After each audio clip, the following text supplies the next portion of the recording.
मिळते का काय म्हणजे सबसिडीमध्येही मोदी सरकारने नागरिकांची मोठ्या प्रमाणात फसवणूक केलेली आहे। सबसिडीच्या नावाने लोकांकडून मतं घेतली, पण त्या सबसिडीचा काही नागरिकांना फायदा झालेला नाही। आज शिवसेना उद्धव बाळासाहेब ठाकरे दिवा शहरातर्फे आज गॅस दरवाढी संदर्भात आम्ही निषेध आंदोलन दिवा विभागातल्या कार्यकर्त्यांनी केलेलं आहे। आपण पाहाल की आत्ताच सरकार बसून 1 वर्षही होत नाही तर डायरेक्ट सिलेंडरला 50 रुपयांनी वाढ झालेली आहे। हा फटका सर्वसामान्य गृहिणीला झालेला आहे। याचा निषेध म्हणून आज शिवसेना उद्धव बाळासाहेब ठाकरे पक्षाकडून आम्ही आज निषेध आंदोलन केलेलं आहे। मोदीजींनी मन की बातमध्ये सांगितले होते की ज्या महिलांच्या डोळ्यात धुराचे अश्रू मला पाहत नाहीत आणि यांना या धुरापासून मुक्ती मिळावी म्हणून उज्ज्वला योजना ही देशभरात राबवण्यात आली। परंतु ही योजना राबवल्यानंतर आज त्या सिलेंडरच्या दरवाढ या मोदी सरकारने केलेली आहे आणि पुन्हा एकदा या महिलांच्या डोळ्यात हा धुराचा अश्रू मोदी सरकार पाहायची त्यांची इच्छा आम्हाला दिसते। म्हणून मोदी सरकारचा आम्ही आज निषेध करतोय। तू बसमध्ये होती, काय घटना घडली होती, कशी घडली घटना? मी खामगाववरून जळगाव जामोदला जात होते। जाताना रस्त्यात आमसरी फाट्याजवळ हा ॲक्सिडेंट झाला। बस जात असताना समोरून विटांचा ट्रक आला आणि तो बसला धडकला, असा तो ॲक्सिडेंट झाला। आणि बाहेर ॲक्सिडेंट झाल्यावर बाहेर पडताच येत नव्हतं, म्हणजे समोरचं कॅबिन वगैरे दरवाजा पूर्ण हे ब्लॉक झाला होता। मग मी बाहेर पडायसाठी खिडकीतून बाहेर पडले आणि मग नंतर बाकीचे सर्व लोक आजूबाजूचे सर्व जमा झाले आणि ते बाकी लोकांना मदत करत होते बाहेर काढण्यासाठी। म्हणजे अपघात घडल्यानंतर काय वाटलं, सुखरूप बाहेर निघल्यावर काय वाटलं?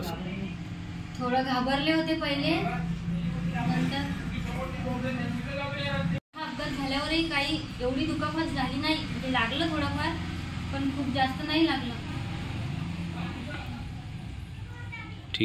दहा तोळे सोनं माझ्या घरून माझ्या पुतणीनेच तोडलं होतं, सुचित्रा पुजारी म्हणून तिने, आणि ती नाहीच म्हणत होती पण मी FRI केलं तिच्या नावावर। मी घरी नव्हतो, माझ्या मिसेस हँडिकॅप आहे, तिच्या नकळत तिने चोरी केली आणि ते 10 तोळे सोनं चोरीला गेलं होतं। ते सय्यद साहेब FIR केल्यानंतर सय्यद साहेबांनी त्याची शिताफानी तिला पकडलं आणि चोरी पकडली गेली आणि ते जमा झालेलं। मला कोर्टाची ऑर्डर आता 24 तारीखला मिळेल, त्यामुळे त्यावेळी सोनं परत देते। विनायक या झालो तेव्हा त्या टायमात मी नाही होतंय, माझे मिस्टर वाढले त्यामुळे मी इथे नाही राहायचे, मी माझ्या बाहेर राहायचे। मी माहेरसून दिल्यानंतर नका 8 दिवसांनी हिनं सांगितलं का आपल्या घरातून कोणतरी येऊन घेऊन गेले म्हणून, आणि कोणी नेले हे काम का समजत नव्हते। पण तो शिरसराकडे कामात होतो ते माहीत होतं, तो नाही गेलो तर मग आमच्याकडे तो कॉल करायचे। मला त्यांनी 2 वर्षात आमच्या फोनवर कॉल केलो नाही, म्हणून आम्ही तपास केली। आता पोलीस तपास चालू असा, काय वाटतं तुमका त्याचा न्याय मिळावा? न्याय म्हणजे त्याका फाशीची शिक्षा त्यांना होकच होया, हे आमचे नंबर ह्या असं फक्त, बाकी काय नाही। म्हणजे त्यांना शिक्षा आपल्या पोरग्या झाली तशी त्यांना होकच होया। एक सेकंड, हाँ स्टार्ट। आपका नाम बताइए और आपका क्या खोया था और पुलिस ने आपकी किस तरह से मदद की? तो ऐसा है ना कि मेरा जो मोबाइल गया था, मोबाइल फोन था और एक पिक्सल था वो बोल के वो था, और मेरा वॉच था वो 120 लाख मतलब 1,20,000 का था। मेरा दिसंबर में ये चोरी हुआ था, मेरे घर पे से ही हुआ था। बट मतलब मैंने कंप्लेंट तो तुरंत कर दी, बट कैसे ना वो 1-2 महीने तक तो कुछ रिपोर्ट नहीं आई थी। बट मैं रोज़ यहाँ पर कॉल वगैरह आती थी, बहुत सारी मैंने बहुत बार आई हूँ, फिर लास्टली फिर अभी मिल गया तो मैं तो बहुत खुश हूँ। और ये सैयद सर है जो इरशाद सर, उन्होंने मेरी बहुत हेल्प की है। कैसे लग रहा है आपका आपने मेहनत की कमाई? बहुत अच्छा लग रहा है। सर पुलिस ने आपको कैसे किस तरह से मदद की? सर पुलिस स्टेशन ने मुझे बहुत अच्छा मदद की है, और तो मेरा सामान सोचो ना 4 महीने में मेरा सामान मिल गया मेरे को। हाँ, बहुत हेल्प किया सैयद सर ने, बहुत हेल्प किया। मेरा लड़का ने उसको बहुत रिक्वेस्ट किया था सैयद सर को, कैसा भी करके हमारा सामान दे करो बोले तो सैयद सर ने वकील रखाया, वकील के पीछे कोर्ट में भी घुमा, 3-4 राउंड हो गया, 4-4 राउंड का फिर फाइनल हो गया। उधर भी कोर्ट से भी मेरे को फाइनल हो गया, उधर से भी फाइनल हो गया। मेरा सामान मेरा हाथ में मिला, बहुत बहुत धन्यवाद करते हैं सर पुलिस स्टेशन। कितने का सामान था? 80,000 का सामान था, 11 ग्राम का चैन था, 80,000 का। बिडोलकर प्रकरण काय आहे आणि आताची कुठपर्यंत तपास आलाय पोलिसांना, तुमच्याकडे काय माहिती आहे? मार्च 2023मध्ये सिद्धिविनायक अंकुश बिडवलकर गुढीपाडव्याच्या 4-5 दिवसानंतर त्याला याच घरामधनं सिद्धेश शिरसाट व त्याच्यासोबतचे आता अटक केलेले 3 आरोपी, त्या 4 आरोपींनी त्याला उचलून घेऊन गेले होते. त्याला कुडाळमध्ये घेऊन गेल्यानंतर त्या ठिकाणी त्याची मारहाण करण्यात आली. त्या मारहाणीमध्ये त्याचा मृत्यू झाला. मृत्यू झाल्यानंतर त्याची डेड बॉडी त्यांनी साताडा या गावात नेऊन स्मशानभूमीवर जाळली व त्याचे अवशेष, राहिलेले अवशेष हे त्यांनी तेरेखोल नदीमध्ये विसर्जित केले. हे त्यांनी आता कबूल केलेले आहे.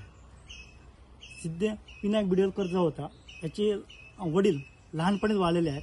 त्याची आई 2022मध्येच वाढलेली होती आणि त्याची मुकबधीर मावशी आहे, त्याची आई पण मुकबधीर होती. त्याला अन्य जवळचे कोणीही नातेवाईक नाही. त्यामुळे हे प्रकरण बाहेर पडण्यासाठी फार उशीर लागला.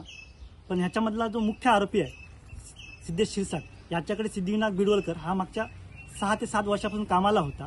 कुडाळ येथे ते सिद्धेश शिरसाटचं चायनीज कॉर्नर होतं, त्या ठिकाणी तो काम करत असे आणि आईच्या आजारपणामध्ये त्यांनी काही पैसे घेतले होते.